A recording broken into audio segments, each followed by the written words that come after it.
he would like to come up, he has with him Robert Valencia Jr., who's Sanctuary Counselor for the Pascua-Yaqui Tribal Council, and former Chair and Vice President.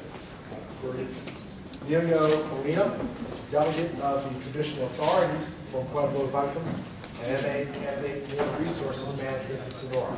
So James will be talking about, and his panel that he was good enough to assemble here, Rio Yaqui Land and Water Rights, and the Agro-Chem Industrial Complex. Thank you, James.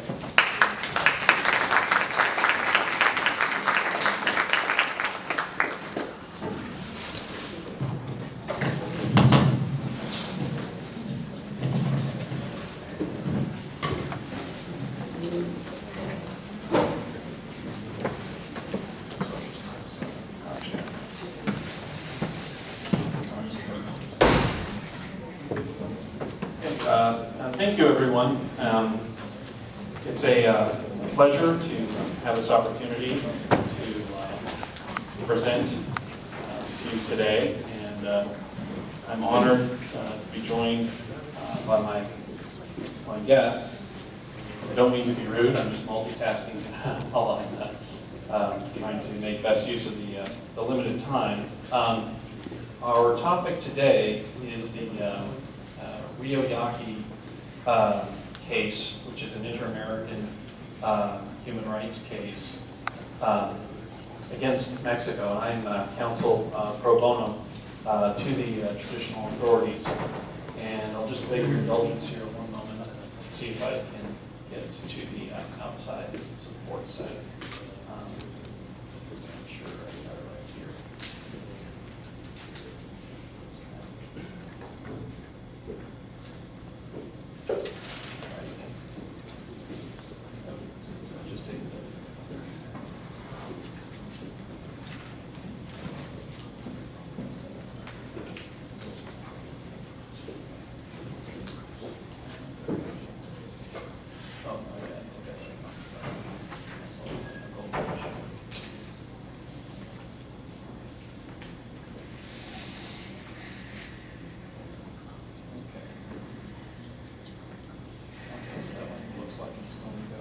Yeah, so we're here. So I just wanted to use a minimal amount of information, because the richness of our presentation today will be largely carried out by my guests. And so briefly, I'd just like to introduce my colleagues here. I'm joined by Mr. Robert Valencia, who has been involved with the governance of the Pascua-Yaqui tribe for over 12 years and has had previous roles as chairman, vice chairman, councilman, and is currently secretary to the Pascua-Yaqui Tribal Council. In 2011, Robert Valencia, acting on behalf of the Pascua-Yaqui tribe, advocated, facilitated, and implemented the repatriation of 12 Yaqui remains from the American Museum of Natural History in New York, and had those remains repatriated, returned, and buried in a customary fashion within the traditional territory. Those 12 remains stemmed from a massacre in 1902 in Mexico that saw the slaughter of over 150 Yaqui men, women, and children. He has also been very much engaged in this human rights petition before the Inter-American Commission and the UN Committee on the Elimination of Racism and Discrimination. With him is Cornelio Molina Valencia. He is here on behalf of the traditional authorities of the Rio Yaqui Pueblos. Mr. Valencia is an active member of the Technical Committee, which is an advisory body to the traditional authorities. And he is currently a master's candidate at the University of Sonora, taking a recently inaugurated interdisciplinary program that, in his instance, focuses on water and customary uses. And so, to get right at it, my plan is just to give you a very short 2 or 3 minute rundown of the situation. Then I'm going to turn it over to my colleagues to get their perspective. So, simply put, the work that I'm doing involves representing the 8 traditional pueblos in the Rio Yaqui, which is in the lower Yaqui Basin. If we look at the lower Yaqui Basin as one of 3 sub-basins to the Yaqui Basin, the story of the Rio Yaqui begins actually in the Chiricahuas, just at the very southern end of the Chiricahuas in Arizona and New Mexico. So the upper basin actually goes into the United States.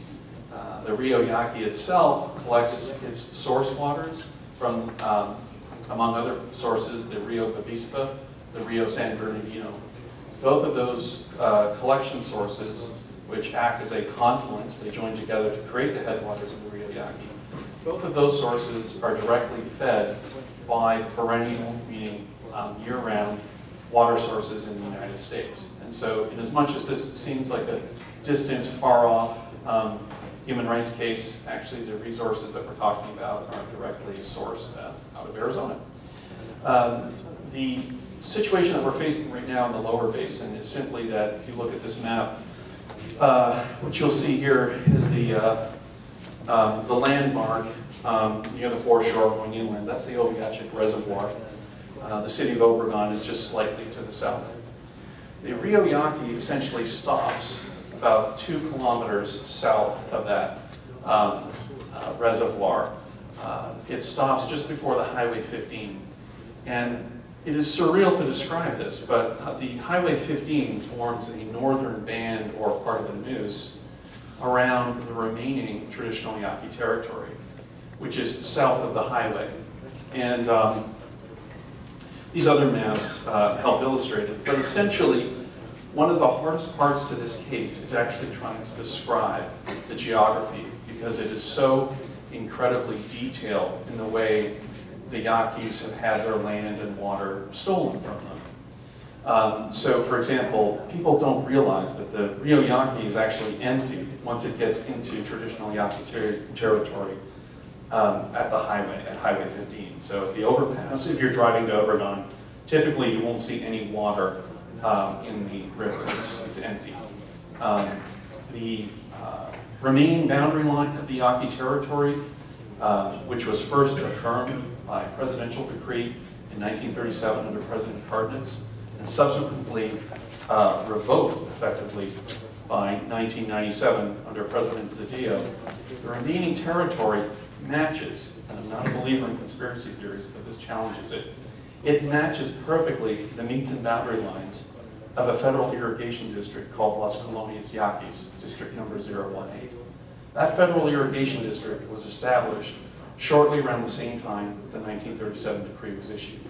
And so really, by 1997, what President Zedillo is doing, he's finishing unfinished business in perfecting the final removal of all surface water from the remaining Rio Yaqui territory. And he does that by simply pushing and annexing and severing the eastern boundary line of the Rio Yaqui territory, removing the Rio Yaqui, which is emptied already, and leaving 6 of the traditional 8 pueblos within the territory.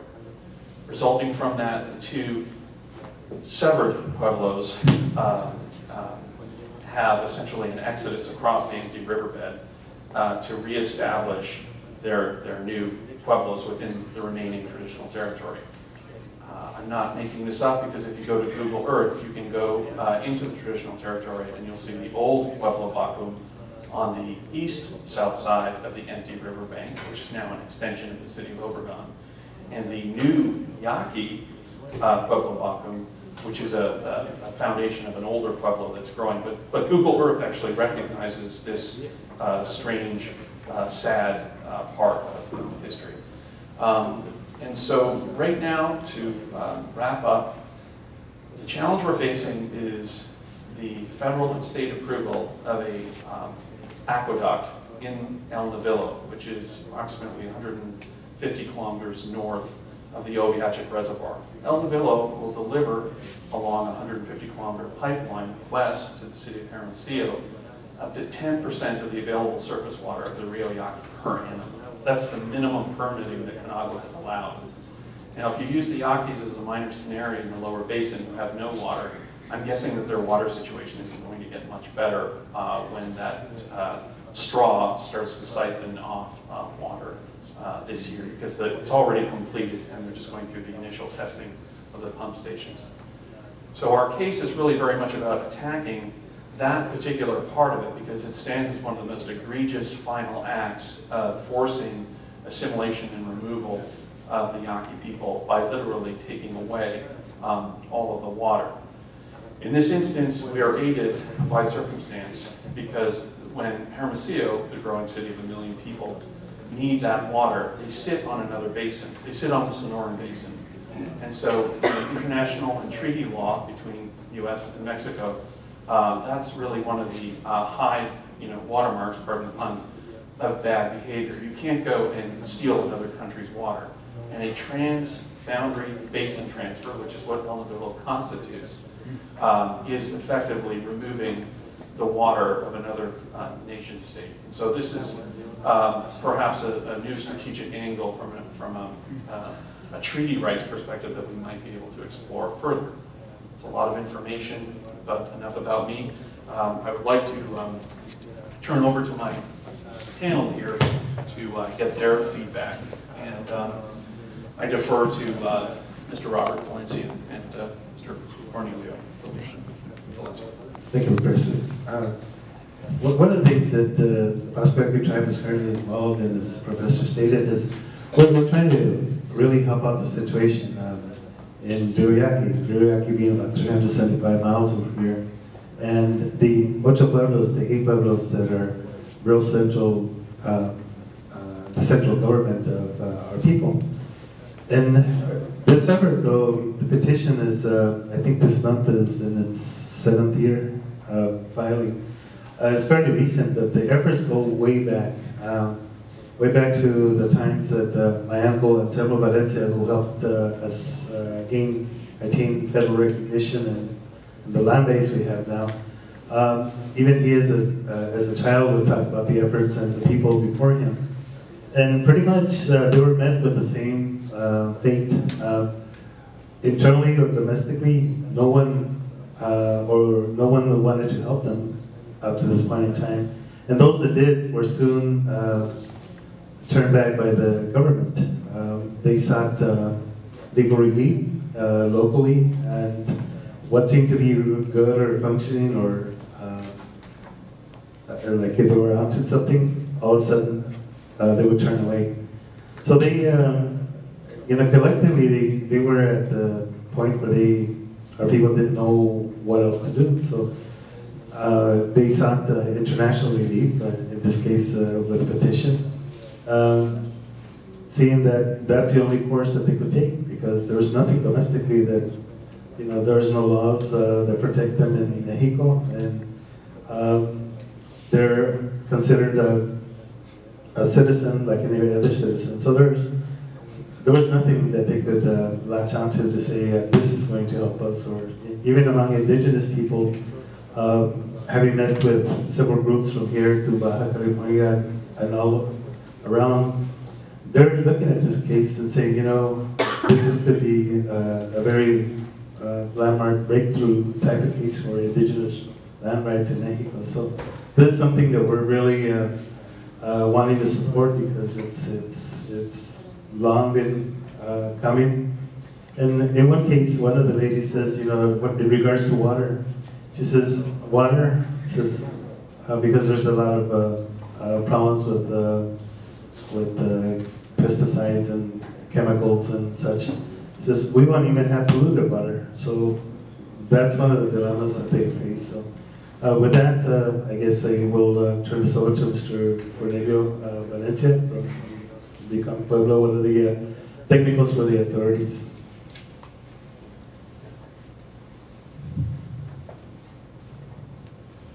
Buenas tardes a todos.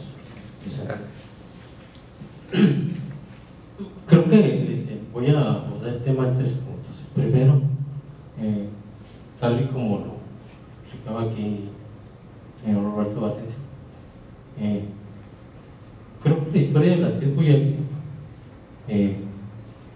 a través de los últimos años hay mucha gente que está comprendiendo realmente la magnitud de anteriores políticas contra la tribu en México. Por eso es de que good evening, good afternoon to everyone. I'm going to talk about this subject in 3 points. The first one, as Robert Valencia was talking about, is the history. And the history is about the magnitude of the implication of these issues in relation to the government. por lo cual esto explica por qué los yaquis están aquí en Estados Unidos, en Arizona, en otras partes de Estados Unidos y en algunas otras regiones de México. Pero no voy a abundar en cómo fue la historia, pero nosotros todavía estamos en los pueblos de Río Yaqui y al sur, al centro sur del estado de Sonora, y como se ha explicado aquí, enfrentamos todavía esas formas que en el pasado tenían como argumento el exterminio del yaqui por razones meramente desarrollistas dentro de un enfoque no indígena. That's why the Yaqui tribe is here in the US and it's also in Mexico. It's not because of the history, but the Rio Yaqui pueblos are located in the central south part of Mexico, and it's use still the traditions from the past. This is in a much larger scale. Entonces, la cuestión del trabajo de petición que se está dando, entre otras cosas, a nivel de pueblos indígenas en México, es tal vez uno de los primeros casos que exista en contra del Estado mexicano, por la cuestión de que México siempre ha estado. This is the petition case on the Yaqui people is the first one against the Mexican state.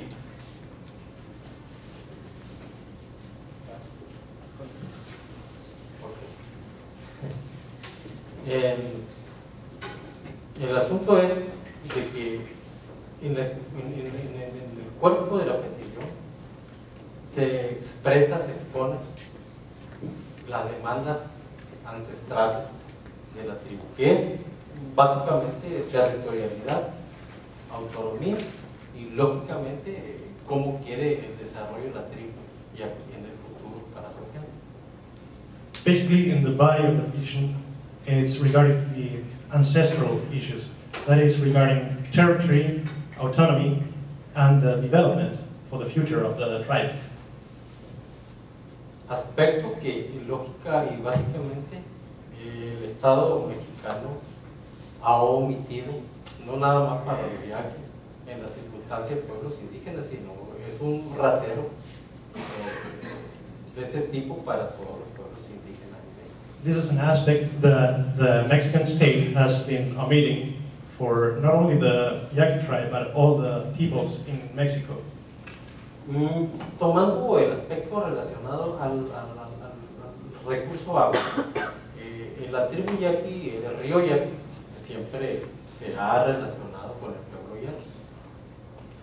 As far as water, the Yaqui tribe has always been related to the Yaqui people. Y es muy importante el tema del agua para nosotros, es vital, fundamental, ya que cuando el agua de la cuenca hidrográfica del Yaqui And the water issue is fundamental for us. When the water coming from the Yaqui basin se desvía prácticamente hacia el valle del Yaqui, que se han escuchado en Sonora, fue en un ámbito de apariencia legal, pero que implicó el despojo de más del 90% de las aguas de esa cuenca. the Yaqui waters deviate to the Yaqui Valley that many of you may know already, but that implied the relocation of many people.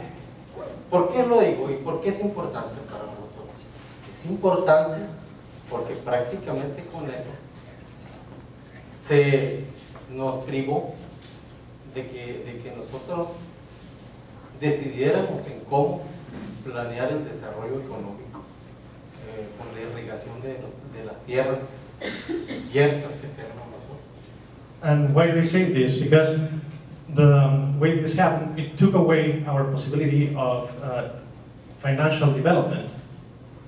Les comento, esto es prácticamente la historia de un despojo. El despojo de recurso agua, en lo actual, únicamente se nos ha reconocido una pequeña porción, 250 millones de metros cúbicos, en las que no nos condenan únicamente dentro de ese rango de uso, de ese volumen de agua. And this allotment that was taken away from us, it's about 250 million cubic meters. Y por otra parte, limita prácticamente la visión de desarrollo que tenga la tribu en cuanto a no únicamente depender de la agricultura, de la ganadería, sino pensar en otro tipo de desarrollo relacionados con industria, bueno, con otro tipo de empresas económicas que la tribu no tiene ahora. And it also takes away not only the agricultural part of it, the development as far as agriculture, but of other industries as well, other industries that the tribe doesn't have at the moment. Palabra más, palabra menos, la situación es de que ahora en este momento, precisamente a raíz de los tratados de libre comercio con Estados Unidos, con Canadá, cambiaron las leyes regulatorias para la explotación del uso agrícola. The point is that the free treaty on the free commerce treaty with U.S. and Canada changed the regulatory ways that we can deal with these parties. Lo cual, increíblemente, nos dejó o tenemos un problema muy fuerte en la tribu, en donde los productores yaquis no siembran los terrenos propiamente. And this left us with a problem, a severe issue where the growers are not growing in the yaqui growers are not growing in the lands themselves. Y quienes están usufructuando, beneficiándose de la infraestructura, del agua, de la tierra, de riego, son empresarios agrícolas, irónicamente del mismo Valle del Yaqui. And the ones who are getting benefit from all of this, from the infrastructure, the water, the irrigation, are the producers from the same Yaqui Valley. Comento esto último y hago énfasis en dos puntos. El primero, y apliqué el concepto irónicamente, porque precisamente la gente del Valle del Yaqui son quienes disputan ahora el agua de la cuenca hidrográfica del Yaqui. And I'm going to make this in emphasizing 2 points. The first one is because, ironically, it's the Yaquis themselves who are pretending the water from the hydrologic valley. Y ellos piensan, los agricultores del Valle del Yaqui, los grandes ejecutores, piensan que puedan tener al Yaqui como aliado en esta lucha con otros intereses de grupos del norte de Sonora. And the growers in the Yaqui Valley think that they can have the Yaquis as allies on other groups from the north of Sonora. Ahora, en segundo lugar, lo relacionado a que esa visión de esos empresarios agrícolas, lo que hemos visto, y hay hechos que lo manifiestan, en la forma intensiva de cómo ellos explotan los terrenos agrícolas, tenemos varios problemas de salud muy fuertes por la contaminación con agroquímicos, no nada más del manto acuífero, sino también de lo que son los terrenos o las tierras de cultivo. And the vision of these growers is that the way that they work in the lands, they are affecting with agrochemicals and the soil that they are working on. Entonces, prácticamente la historia de Pojo contra la tribu, la historia de discriminación contra la tribu continúa, y esto se convierte en una serie de sucesos en que la tribu ha sido desplazada de varias maneras. And this history of displacement and discrimination keeps on going and it continues, and it's part of the way that the tribe has been displaced. Primeramente, en la historia del territorio, ¿cómo nos redujeron los territorios hasta la dimensión que tiene ahora? First, in the way that the territory was reduced to the size it has now. El desplazamiento económico en cuanto a que la tribu pudo haber decidido y planeado sobre su futuro económico. The financial displacement in which the tribe could have developed and could have done the way they would have done it. Ahora, con la contaminación de territorios y de aguas y de acuíferos, cabe la posibilidad que existan desplazamientos de pueblos y localidades dentro del interior del territorio a otras partes. Now, as far as the pollution on the territory and the aquifers, then there is a possibility of displacement within the people from that same territory to other places. Finalmente, lo que yo puedo agregar es de que la percepción de la sociedad yaqui insiste y está conscientemente platicando, dialogando sobre esta temática que les explico ahora como temas importantes para el futuro. Finally, the Yaqui perspective, what I see people talking about is that they're talking about these things that I am mentioning, and they're talking about it in regards of the future of how to face it. Y la opción, la alternativa que he encontrado es precisamente buscar los recursos en el marco legal internacional para nuevamente ver con México esos derechos. And the way to do it is to seek this help through the international framework, the international legal framework to deal with Mexico. Ya que en México,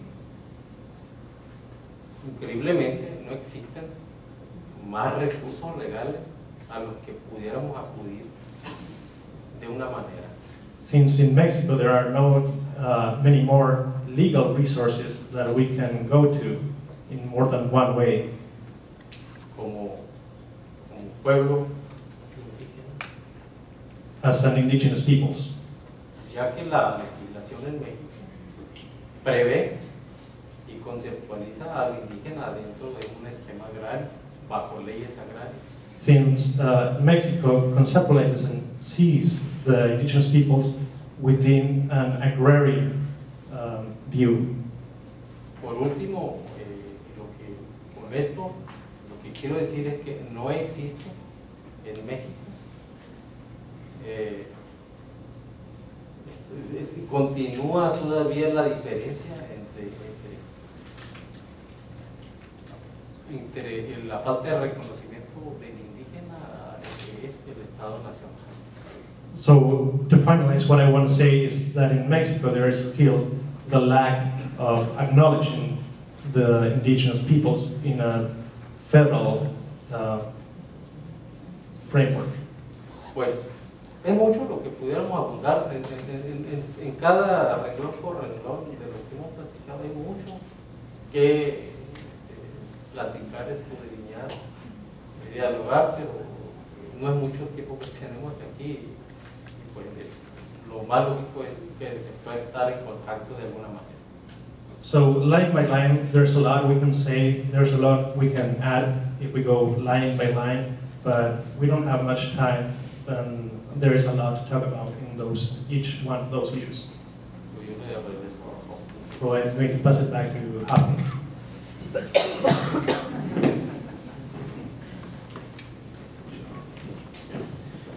How are we doing for time? 5 minutes, okay.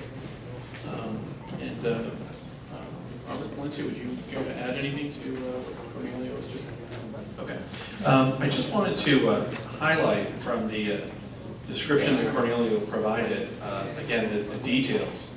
So in terms of water, right now, the second largest copper mine in the history of humankind is in the Middle Basin. That's La Caridad and Cananea.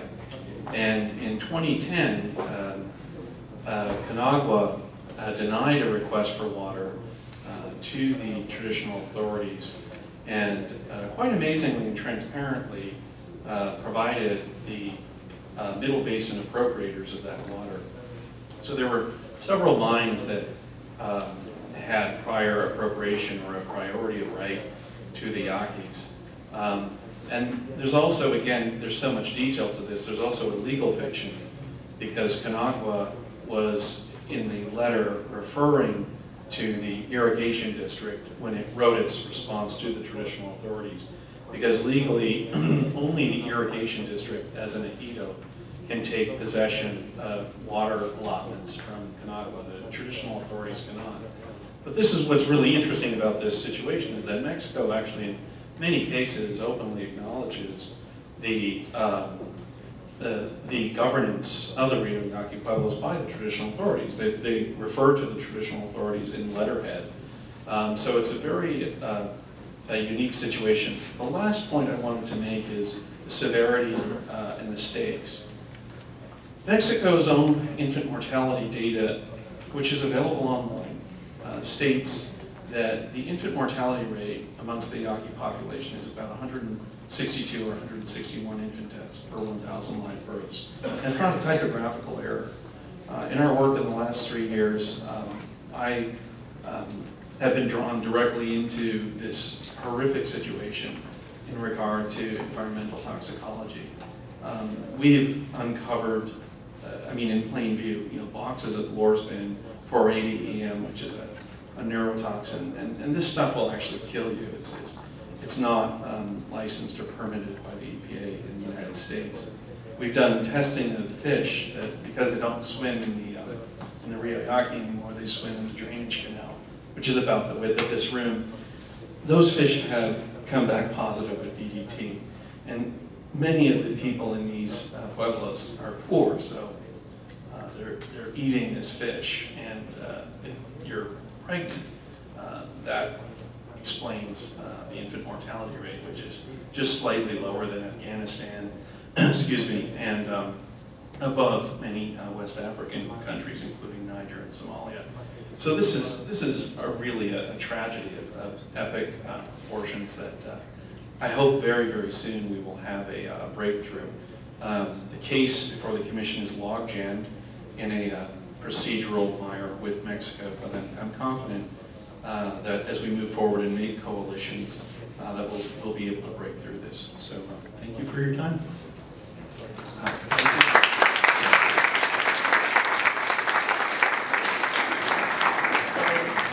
I talked with Linda, we're actually right on time, which means we're actually ahead of time because these things go. So we thought we'd give folks about 5 minutes, take a break, stretch your legs, go outside.